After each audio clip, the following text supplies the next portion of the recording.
Olha, eu vou falar uma coisa para você, esse assunto é muito sério. O doutor comentava aqui comigo, a população entre 25 e 45 anos é a mais acometida por esses problemas.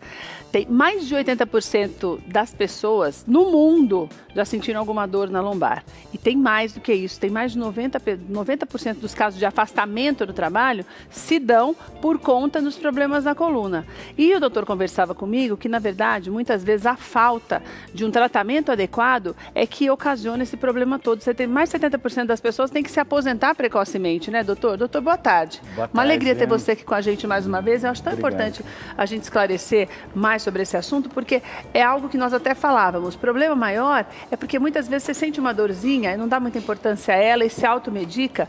E isso, sem que você perceba, pode se tornar um problema sério, né, doutor?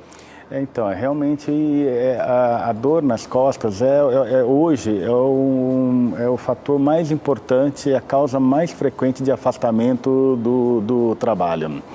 E existem diversas causas, vários motivos para que se tenha a dor nas costas. Doutor, vamos mostrar aqui. Quando você fala dor nas costas, mostra aqui para mim.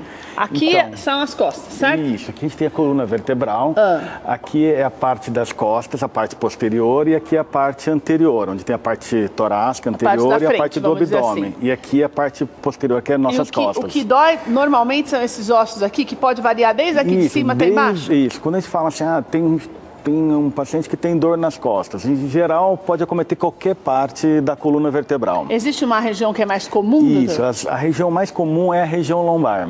É a região mais inferior. Perto de onde quando a gente se senta, sente mais? Próximo à região próximo à bacia, em que pertence a essas 5 últimas vértebras, que a gente chama de vértebras lombares. E por que, doutor, que dói mais essa parte? A gente senta de maneira errada? O que acontece? Existem vários motivos. Um é porque a maior carga do tronco, na verdade, acaba sendo transportada. Isso, sobrecarrega essa região. Então, esse é o primeiro fator, ou seja, o peso da nossa cabeça, do tronco, toda essa somatória acaba sendo apoiada por essa base. Entendi. Um outro motivo é que essa região é a região onde tem a nossa maior mobilidade.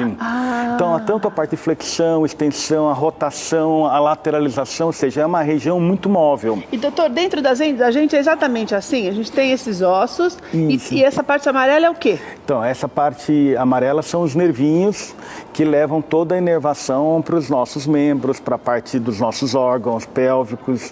Ou seja, se eu mostrar nessa outra aqui, que está mais fácil, os nervinhos aqui, então essa aqui é a região lombar, que é a região... Essa já é a parte de baixo que nós estamos falando. Que é a região mais acometida. Tá. Então, ou seja, essa aqui é a parte anterior, né, a parte posterior, e aqui está essa parte amarelinha, que é a medula, onde tem os milhões de neurônios que traz informação do nosso sistema nervoso central, que quando vai fazer o transplante de medula, a gente precisa dessa parte, do líquido que está aí, é isso, doutor? Não, essa parte é a parte que vai ter a condução nervosa para a parte, tanto assim, te dá a ordem e aí, vamos, por exemplo, você pensa que eu quero mexer o pé, aí manda o comando, passa pelo neurôniozinho, por essa medula nervosa. Por isso que a pessoa, quando sofre um acidente e traumatiza aqui, não pode andar mais. Isso, se tem uma lesão completa da medula, esse neurônio ele não se regenera mais. Entendi, não tem regeneração.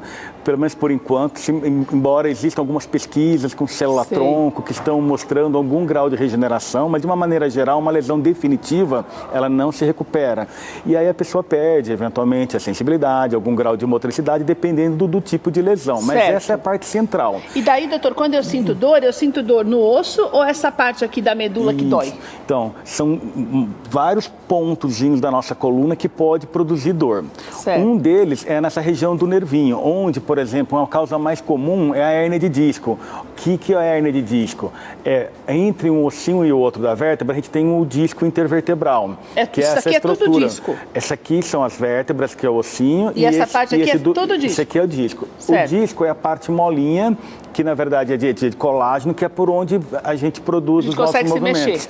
Tá. Quando tem uma lesão desse disco, e esse fragmento do disco, ele vai e comprime um nervinho dessa parte lateral... Que essa fica vermelho assim, doutora? Isso é o que está mostrando a hérnia de disco. A hérnia de disco, que é um pedacinho do disco que se rompe, comprime a raiz do nervo, e isso pode produzir uma alteração dessa raizinha, e além da dor, perder algum tipo de sensibilidade ou de força motora naquela região que essa raizinha é responsável pelo movimento, pela sensibilidade. Esse é um ponto de dor, mas agora, não é muito comum. Doutor, por exemplo, para chegar a uma hérnia de disco, significa que eu estou tendo dor há muito tempo e não cuido? Ou tem outros fatores que não só o descuido mesmo? Isso, não, tem outros fatores. A hérnia de disco é um motivo que a gente chama de uma causa estrutural para ter dor nas nossas costas e ter uma dor irradiada. Tá. Mas não é a causa mais comum, a hérnia de disco. Uma das causas mais comuns, na verdade, elas estão relacionadas aos problemas que não têm lesão propriamente dita. São sobrecargas mecânicas do músculo ou uma falta de atividade física, uma falta de condicionamento físico, a pessoa fica numa posição inadequada e acaba sobrecarregando. Então, doutor, para ver se eu entendi, a gente tem mais de 6 milhões de brasileiros que sofrem com dores na coluna. A menor parte é o problema da hérnia. Exatamente. A grande maioria são as causas não estruturais, que são que geralmente movimento errado, colchão ruim, posicionamento, falta de exercício, exercícios feitos de uma maneira errada. Existem alguns fatores predisponentes, como tabagismo, obesidade, ou seja, essas causas são as mais comuns, mas são as mais simples também. E são as mais tratáveis também, São doutor? as mais tratáveis, mas muitas vezes o que acontece? Se não é feito um diagnóstico precoce, como você mesmo comentou anteriormente, se a pessoa se automedica e continua fazendo alguma atividade errada, alguma postura errada, essa causa que não é estrutural, ela pode se tornar uma lesão no futuro e se tornar uma causa estrutural e uma lesão mais grave. E doutor, qual é o primeiro sinal, então, para eu procurar um médico? Porque, por exemplo, se eu tiver uma dorzinha um dia só e essa dor passar, tudo bem, pode ser um mau jeito, um jeito de dormir às vezes errado, mas quanto tempo é o tempo limite máximo para eu ficar sem buscar ajuda médica? Então, o normal de uma dor não estrutural, de uma sobrecarga mecânica, ela se recupera normalmente em torno de 3 dias. Então, tem uma fase que a gente chama uma fase aguda, que é mais intensa. Depois, esse fator sendo retirado, que gerou a dor, há uma recuperação natural ao longo dessas 72 horas e isso pronto. Agora, se isso permanecer ou, ao contrário, tiver um aumento da intensidade, a limitação da qualidade de vida, da capacidade funcional de cada pessoa, também é um fator para que procure um médico fazer o exame clínico, fazer os exames subsidiários que a gente fala, os exames de imagem, para fazer um diagnóstico correto se essa dor persistir ou... E é tratável, né, doutor? Tem cura? A grande maioria, quase... Todas as patologias, de alguma maneira, elas têm tratamento. Mas em contrapartida, se deixar muito tempo também, pode virar um problema grave, pode virar um problema grave, eventualmente precisar uma cirurgia. A grande maioria dos problemas da coluna, ou seja, mais de 90%, 95% são tratadas de maneira não operatória, com orientações, com atividade física, com uma reeducação postural, com uma reabilitação muscular, com mudança de atividade do dia a dia, de orientação de como trabalhar, seu método, sua ergonomia está adequada, né? Então... Olha, eu vou deixar o contato do Dr. Paulo, porque assim, a gente sempre fala isso para você, esse negócio de você tomar remédio por conta própria, você pode maquiar a dor.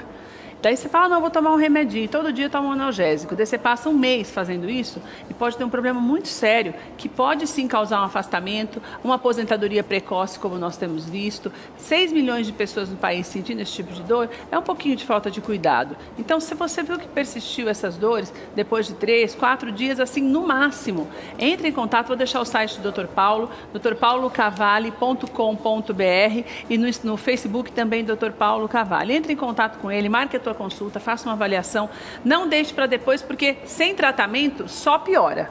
Melhor no começo, né, doutor? Não, sempre, fazendo o diagnóstico precoce, né? Doutor, obrigada, viu? Uma alegria ter você aqui de novo, volta sempre.